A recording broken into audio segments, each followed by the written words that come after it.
sobre los aspectos psicológicos que ocurren alrededor del uso de los métodos de planificación familiar, ¿verdad? Los métodos de planificación familiar incluyen vamos a verlos en un ratito con más detalle, los métodos de barrera, los métodos hormonales, etcétera.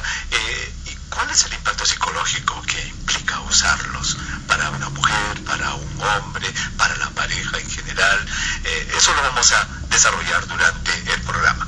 Esperamos que cuando termine el programa, cuando termine la hora del ataúd, pues ustedes, señora, nuestros oyentes hayan adquirido conceptos que los vayan a ayudar a tener una mejor calidad de vida, una mejor calidad de relación en su pareja.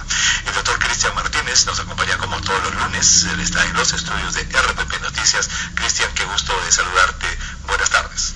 Hola, Elmer, ¿qué tal? ¿Cómo estamos? De planificación familiar, Cristian, pues existen desde la más antigua época, ¿verdad? Siempre el ser humano trató de que una relación sexual no termine en un embarazo si es que esto no le convenía, y esto siempre ha existido. Obviamente en los tiempos antiguos estos métodos eran muy crudos, fallaban con frecuencia, hasta que posteriormente ya se han ido descubriendo métodos anticonceptivos, métodos de planificación familiar que son mucho más efectivos, hasta que hemos llegado a lo más perfecto que tenemos para la planificación familiar, que es la pastilla anticonceptiva, la píldora anticonceptiva, que tiene un 99.5% de eficacia cuando se usa correctamente, es decir, es casi perfecta. Pero este enorme uso, porque ahora son millones y millones de mujeres y de hombres que usan, de parejas que usan estos métodos anticonceptivos, ha causado una serie de situaciones en la pareja, Cristian, que hoy día quiero analizar contigo. Por ejemplo, veamos, para empezar, distingamos los dos grandes métodos que hay. Los métodos que se llaman métodos de barrera, en los que está el condón, en los que está las espumas, ¿verdad?, que son espermaticidas, que eliminan al espermatozoide, y el condón, está el condón femenino también aquí, está el diafragma, que ya empieza a utilizarse cada vez más el condón femenino. Exacto, que están usando, digamos, son métodos de barrera. Luego están los métodos hormonales, en los cuales están ya sea las pastillas que se usan diariamente por 28 días, aquí están las inyecciones que se usan una vez al mes o cada 3 meses, aquí están también los métodos de anticoncepción de emergencia, que es el término correcto de lo que se viene a llamar la píldora del día siguiente, es decir, son métodos ya, digamos, hormonales. Y el tercer método sería el de la T de cobre, que es un método especial, es un aparatito que se introduce en el útero, los dispositivos intrauterinos de IUS se introducen dentro del útero y también tienen este efecto de planificación familiar. Entonces, digamos, teniendo en cuenta todos estos métodos que existen, Cristian, una pareja cuando decide, y esto desde el punto de vista psicológico, ¿quién es más, digamos, si es que puedo usar este término, inclinado a usar un método anticonceptivo? ¿El hombre y la mujer? Y cuando descríbenos ese proceso psicológico que va en la mente de esta persona, si es hombre o mujer, que decide usar un método de planificación familiar. Ok, perfecto. Bueno, de hecho, muchas personas, la gran mayoría de personas, tienen conocimiento de lo que es un método anticonceptivo, fuese cual fuera, ¿ok? Pero la decisión para querer tomar este método anticonceptivo, ¿ok?, quienes siempre suelen venir a esas consultas, a una orientación de que quiero tomar un método anticonceptivo, son las mujeres, con la idea de que de no quedar embarazadas, ¿ok? Esa es la idea principal, ¿ok? Sin embargo, muchos hombres, estamos hablando de relaciones de pareja, no de relaciones casuales, ¿no? Muchas veces ellos dicen, bueno, yo estoy teniendo relaciones sexuales con mi pareja, y muchos hombres no deciden utilizar un condón, un preservativo, porque aducen de que no se siente lo mismo, que no es igual, o que más bien el cuidado tiene que venir del lado de ella, ¿no? Y muchas veces también las mujeres sienten que, claro, finalmente es en mi cuerpo donde se va a gestar el embrión, el feto, etcétera, ¿no? Entonces son ellas las que finalmente deciden, pero les cuesta mucho traerlo sobre el tapete, hablarlo, mencionarlo, negociar este método anticonceptivo con la pareja, porque no es fácil para ello. No es fácil porque el tomar la decisión de qué método anticonceptivo vamos a utilizar puede movilizar muchas cosas y vamos a edades. Así, Cristian, vamos a escuchar la es psicólogo y sexólogo. El tema de conversación, señora, si usted recién prende la radio, es todos los aspectos psicológicos que tienen que ver con el uso de la planificación familiar. Decíamos hace un momentito que desde los albores de la humanidad, las parejas se han preocupado de que no siempre una relación sexual conduzca a un embarazo. Es más, Cristian, te cuento que la documentación más antigua que se tiene en la historia de la humanidad de un método anticonceptivo se encontró en un papiro, que es el papiro de Petri. Fue descubierto en 1911, en la cual ahí dan una receta. La receta era mezclar excremento de cocodrilo con miel, con aceite y otras sustancias pegajosas que ponían allí, y eso decían los egipcios que era un excelente método anticonceptivo. Y bueno, habrá que creerle nada más. Exacto, habrá que creerle, pero está documentado eso.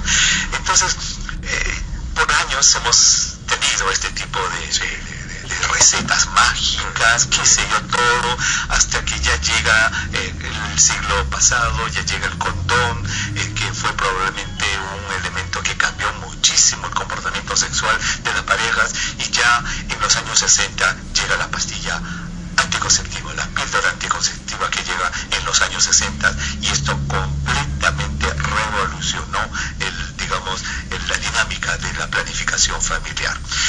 Pero antes de ir a la pausa hablábamos de que, y te hice la pregunta, ¿quién busca más esto? ¿Quién tiene más afán en prevenir un embarazo no deseado? Y nos dijiste que es la mujer, por lo general. El varón es mucho menos, apto para prevenir este tipo de situaciones. Yo creo que la explicación es lógica, ¿verdad? Que quien lleva o va a llevar el embarazo, si algo falla, es la mujer, no es el hombre. Entonces ella demuestra un poco más de iniciativa en esto, pero tiene que negociar. Sí, definitivamente. Danos algunos de estos, escenarios en los cuales la mujer tiene que negociar. Lo ideal sería que ella le diga a su pareja, Cristian, mira, Pedrito, tenemos que planificar. Y Pedrito diga, sí, mi amor, tenemos que planificar. Vayamos juntos de la manito al doctor, que nos aconseje, hagamos esto. Eso sería lo ideal. Pero descríbenos, ¿qué escenarios existen en esta negociación? Bueno, el problema de la negociación en general, por lo menos acá en el Perú, es los mitos y los prejuicios que hay sobre la anticoncepción en general, ¿no? Y sobre la sexualidad, ¿no? Porque, por ejemplo, cuando una mujer plantea lamentablemente la negociación, eso muchas veces trae una serie de prejuicios para la gran mayoría de hombres. ¿Y eso qué es? Que la mujer sabe de sexo. Y el problema para muchos hombres, obviamente con una mente conservadora, machista, es que la mujer no puede saber de sexo, porque eso quiere decir de que uno ha tenido otras parejas. Exacto. ¿De dónde has aprendido eso? ¿De dónde has aprendido? Cristian, permíteme hacer una cosita, permíteme hacer un paréntesis pequeño, porque entonces vamos al punto. Esa negociación me dijiste que era a veces dificultosa, porque la mujer tiene miedo que su pareja piense mal de ella, ¿no? Y hay otros hombres, y esto me lo dicen mis pacientes aquí, que no quieren que su mujer empiece en esto, porque dicen, ajá, si tú vas a tomar pastilla, entonces vas a tener carta verde para estar con otros hombres. Claro, que esa idea, fíjate, fue la gran revolución que causó el poner a la venta los métodos anticonceptivos a mediados del siglo anterior, cuando ya comenzaron a comercializarse, ¿no? El gran temor de los hombres era, bueno, ahora las mujeres tienen el control de su fertilidad, el control de sus embarazos, si quiere tenerlos o no, y obviamente eso con quien tiene relaciones sexuales y con quienes no. Entonces eso que generó pues en un mundo de 1950, 60, revoluciones en una sociedad machista, todavía sigue hasta ahora. Se ve con lo de la vacuna contra el virus papiloma humano ahora. ¿Cómo vamos a vacunar a las niñas? Dicen mucha gente, muchas personas. ¿Cómo voy a vacunar a mi hija? Vacunarla a mi hijita contra una enfermedad de transmisión sexual es darle carta verde para que se vuelva promiscua. Esa es la gente con ese mismo criterio. Y el mismo criterio que se utiliza en las escuelas cuando se quiere hablar de métodos anticonceptivos, ¿no? O de que, bueno, muchas veces voy a escuelas, a colegios a hablar de sexualidad desde el tema de la prevención y la promoción, y dicen no le hables de métodos anticonceptivos porque eso es decirles de que pueden tener relaciones sexuales, ¿no? Eso es promover el inicio sexual. Entonces hay muchos mitos, muchos tabúes al respecto, y eso finalmente desorienta a las personas. Los adolescentes conocen los métodos anticonceptivos, los conocen por ejemplo, la propaganda de preservativos están ahí, están al alcance de todos, en una farmacia, en una tienda, en una bodega, los venden, ¿no? Las pastillas igual, o las pastillas con las hormonas igual pueden ver información al respecto, pero lo que se quiere muchas veces es tapar el sol con un dedo, y eso no ayuda para nada. Así es. Y al respecto, justamente, las mujeres sienten de que tocar el tema de cómo cuidarse, cómo planificar el no salir embarazadas, puede ser algo perjudicial porque puede condicionar la relación amorosa muchas veces. Vamos a ver qué nos dice Moisés, está en Huancayo, porque hemos pedido la ayuda de nuestros oyentes para opinar sobre este tema. Moisés, adelante. Respecto al punto que están tocando, en mi caso yo tengo 52 años, tengo 2 hijos varones. Prácticamente yo no sé si se llama negociar o no negociar, pero en ocasiones en varios casos he tocado respecto al control anticonceptivo. Casi nunca he utilizado ningún método porque de que le habla prácticamente siempre ha recurrido a lo que es el coitus interruptus, y hasta la fecha no tengo problemas, no me ha venido el hijo muy preparado, como se dice, muy previsto. La verdad que no sé si en mi caso está bien el método que yo estoy aplicando o de repente consecuencias negativas posteriores me va a tener que atravesar el directo. Con todo gusto, no te vayas. En primer lugar, no te va a pasar nada. El coitus interruptus, digamos, es la modalidad en la cual el hombre extrae el pene de la vagina antes de eyacular. Eso puede fallar en muchos casos, pero evidentemente a ti, mi querido Moisés, no te ha fallado. Pero, Cristian, Moisés sí está realmente haciendo planificación familiar, porque el hecho que él practique el coitus interruptus, ¿verdad?, hace que él piense en esto. Moisés, una pregunta. Tu pareja, tu esposa, ¿qué decía de tu método de planificación, de este coitus interruptus? ¿Alguna vez ella te protestó o algo, Moisés? No, más bien ella se siente complacida y segura del caso, porque si alguna vez, como le mencionaba, le dije respecto a algunos métodos anticonceptivos, le causó molestia. Entonces por eso es que he tenido que recurrir al método del que yo utilizo, y hace normal, con nosotros 25 años casados. 25 años de casado, qué interesante. O sea, tú le mencionaste algo quizá de las pastillas o algo, ella se molestó. Así es, porque eso trae, muchos de los vecinos, personas que les trae consecuencias como dolor de cabeza, engordamiento del cuerpo, se reforma prácticamente, ¿no? Esos casos Interesante, Moisésito. Pues muchísimas gracias, qué interesante. Gracias, Moisés, desde Huancayo, por tu participación. Mira, Cristian, Moisés en esta llamada ha tocado varios de los aspectos que vamos a tocar en el programa, ¿verdad? En los cambios que ocurren en el cuerpo de la mujer, el cambio psicológico que puede ocurrir en el varón que practica el coitus interruptus. También, pues vamos a escuchar los titulares de la hora. Yo quiero que cuando regresemos le respondas brevemente a la pregunta que nos hizo. ¿Va a tener o tiene algún efecto psicológico el coitus interruptus en un varón? Eso quiero que por favor lo toquemos cuando regresemos. No sé, ¿produce daño psicológico en el hombre que practica constantemente el coitus interruptus? Bueno, el tema del coitus interruptus es que es obviamente no eyacular y eyacular fuera de la vagina, la cavidad vaginal de la mujer. Es peligroso porque no es un método anticonceptivo 100% seguro. Que le haya funcionado a Moisés, eso es otra cosa. Claro. Pero hay que tener en cuenta de que no es un método anticonceptivo porque falla, porque por ahí el líquido preeyaculatorio contiene espermatozoides. ¿Ok? Ahora, a raíz de esto voy a contar algunos problemas con los cuales algunos pacientes o personas, cuando damos orientaciones en temas de sexualidad, nos contaban. Uno es que, ¿qué pasa si es que falla el método anticonceptivo? ¿No? Obviamente me ha funcionado siempre el método, el coito interruptus, pero falló y sale embarazada mi pareja. Entonces crea el conflicto de inseguridad, de cómo no nos cuidamos antes, o incluso en peores casos, lamentablemente, sobre el tema de, bueno, este no es mi hijo porque yo eyaculé afuera, que es lo que muchas veces puede traer como problemas también para las personas, ¿no? O también muchas veces es cuando, ¿qué pasa cuando la pareja, la mujer, agarra y te dice, bueno, hay que empezar a utilizar un método anticonceptivo, ya sea hormonas o ya sea un preservativo? Entonces esto comenzamos a cuestionar, ¿y ahora por qué me está pidiendo esto? Si antes utilizamos este método de eyacular afuera, ¿qué estará pasando con ella? ¿Qué estará pasando con la relación? Entonces, lo que nos genera emocionalmente como criticarnos, como cuestionarnos sobre si es que se genera un embarazo, o cuando alguien ya quiere tomar una pastilla, por ejemplo, es de qué estará pasando con la relación. Pero el tener en cuenta de que el coito interrumpido es riesgoso. Que esté funcionando para Moisés, exactamente, es muy riesgoso, es como tirar una moneda al aire. Vamos a ver cosas personales en la pareja que ocurren cuando se decide usar un método de planificación familiar.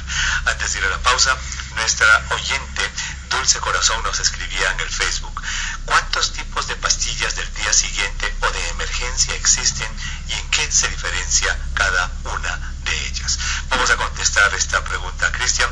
Quiero decirles a todos los que están interesados que el día de hoy le cuento a Dulce Corazón que existen 3 tipos de medicamentos llamados píldora del día siguiente. El nombre correcto, Cristian, no es píldora del día siguiente, porque eso daría la idea de que hay que usarla al día siguiente de la relación sospechosa. No, el método o el nombre correcto de estos medicamentos es anticonceptivos de emergencia y deben empezar a usarse lo más pronto posible después de haberse dado cuenta que la relación sexual que se tuvo pudo haber causado un embarazo. 3 tipos. El primero es una combinación de hormonas idéntica a la combinación de hormonas que tiene la pastilla anticonceptiva de 28 días. Generalmente se usa un estrógeno y un progestágeno mezclados, y eso es, digamos, a una mayor dosis el primer método. Es decir, una combinación de estrógeno y progestágenos, que son las mismas sustancias que están en la pastilla de 28, pero a una mayor dosis. El segundo tipo de anticonceptivo de emergencia es usar un solo medicamento, un progestágeno, y el que más se usa es el levonorgestrel. Este medicamento aquí en Estados Unidos se llama el Plan B. Entonces, este levonorgestrel solito a una dosis alta es el que se usa para la pastilla de emergencia. Y el tercero es una sustancia que es en realidad un antiprogestágeno que se usa para que este medicamento pueda producir el efecto, y se llama el ulipristal. Aquí en Estados Unidos y en Europa se conoce como ELLA, ELLA, ELLA. Entonces, estos son los 3 métodos, Dulce, que se usan para proteger a la mujer en situaciones de emergencia. Combinación de progestágeno y estrógeno, progestágeno solo, o el ulipristal, que es un antiprogestágeno. Lo importante es decir que estos 3 métodos actúan impidiendo la ovulación. Ese es el mecanismo de acción de estos 3 medicamentos. Al impedir la ovulación, entonces no hay formación de embrión, y al no formarse el embrión, pues no hay aborto. Eso es importante que la gente sepa, que estas pastillas no son abortivas. Y al respecto, Cristian, para que nuestros oyentes fijen esto, porque se confunden a veces, hay otro medicamento que se llama la mifepristona o RU486, también se llama la píldora francesa. Esa sí es una píldora abortiva, porque esa actúa sobre el embrión que ya se implantó en el útero, esta píldora francesa o mifepristona. Pero los anticonceptivos de emergencia no tienen nada que ver con esta mifepristona, y por lo tanto no son abortivas. Eso es sumamente importante que nuestros oyentes lo recuerden, Cristian. Así es. Y en Perú, bueno, la pastilla de emergencia que más se conoce en el mercado es el Postinor 2, ¿no? El Postinor 2, que son dos pastillitas que obviamente se tienen que tomar en situaciones de emergencia y que no son abortivas, ¿no? Entonces, creo que es necesario señalar para que la gente sepa también que las pastillas de emergencia se tienen que tomar en situaciones solamente de emergencia. Muchas veces hay mujeres o hay hombres que me señalan, por lo menos a mí, que toman estas pastillas de emergencia como si fuese una pastilla cotidiana, cada vez que quieran tener relaciones sexuales, o incluso tienen relaciones sexuales sin ningún tipo de protección y las toman, y pueden llegar a tomar hasta 4 o 5 veces al mes, ¿no? Lo cual eso está muy mal hecho. Ahora, eso probablemente también viene de lo que estamos conversando, Cristian, que es de la, digamos, incapacidad de la pareja o de la persona para tomar una decisión de qué método, digamos, de planificación familiar puede usarse a largo tiempo. Solamente para información de nuestros oyentes, el Postinor precisamente es el levonorgestrel del que hablé, un solo medicamento, un progestágeno. Vamos a ir a nuestra transmisión acerca de los aspectos psicológicos, aspectos personales de pareja en relación al uso de los métodos de planificación familiar.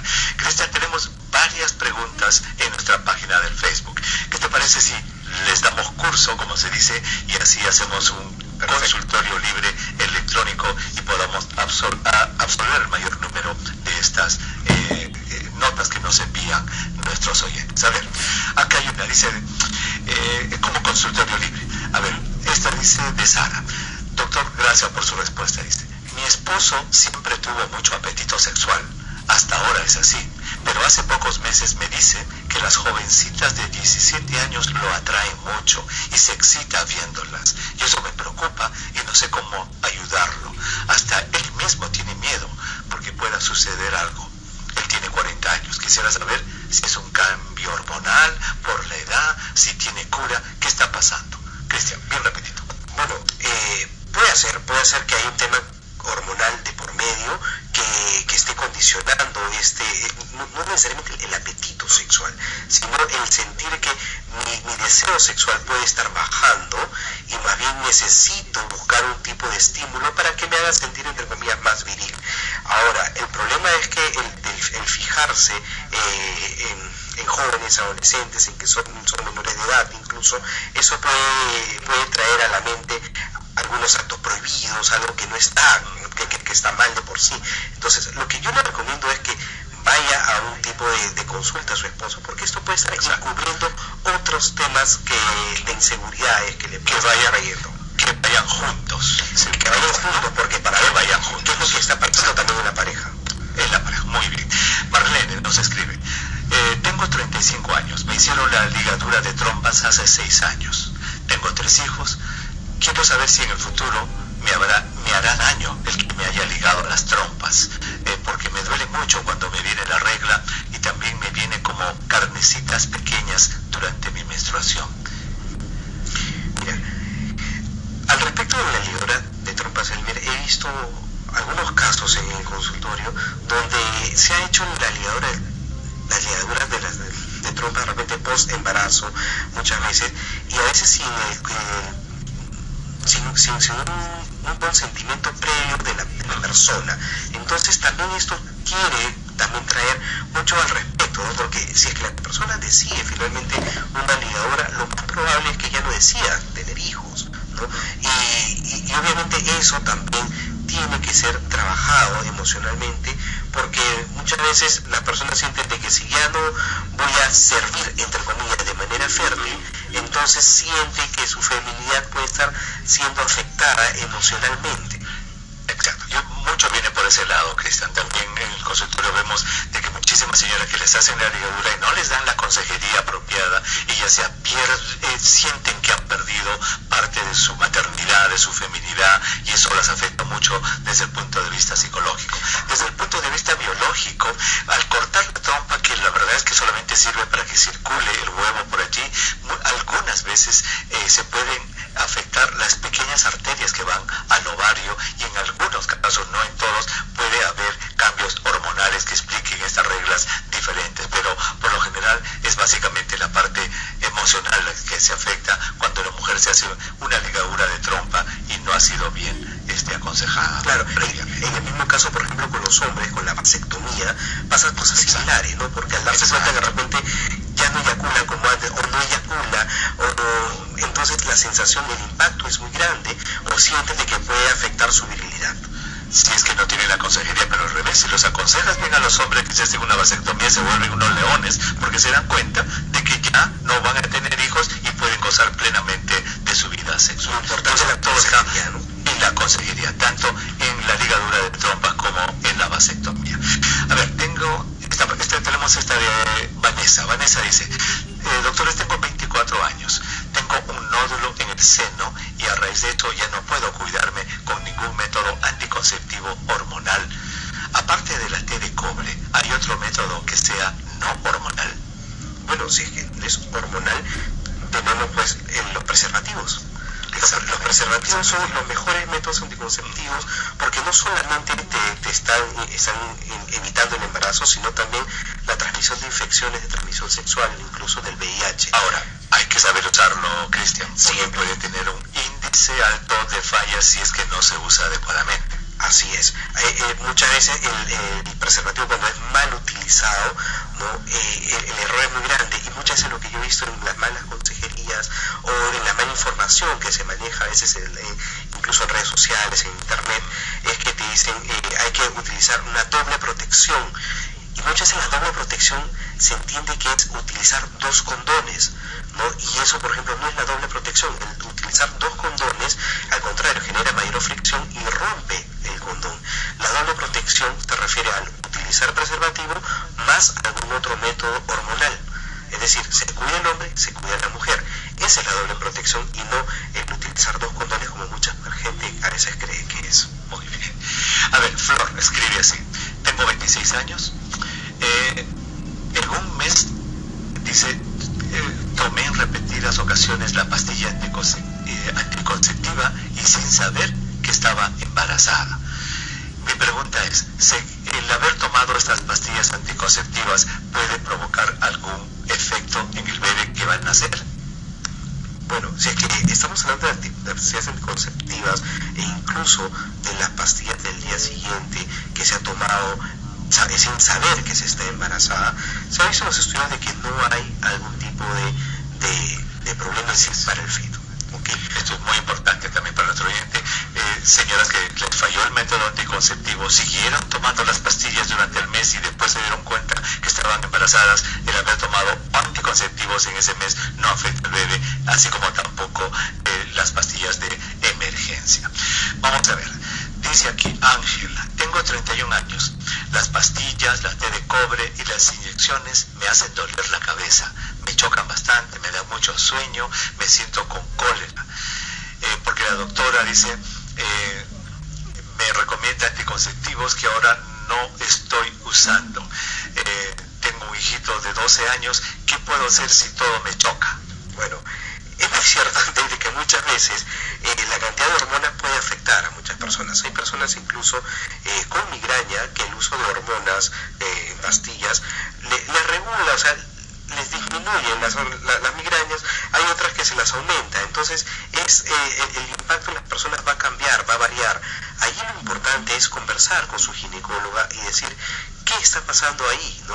Obviamente puede haber también un cambio en el humor, pero no siempre. Hay personas a las cuales no. Eso es tan igual como el tema premenstrual o menstrual en la mujer. Hay mujeres a las cuales le vienen fuertes cólicos, ¿no? Incluso que no pueden ni siquiera trabajar. Hay otras que lo manejan muy bien, ¿ok?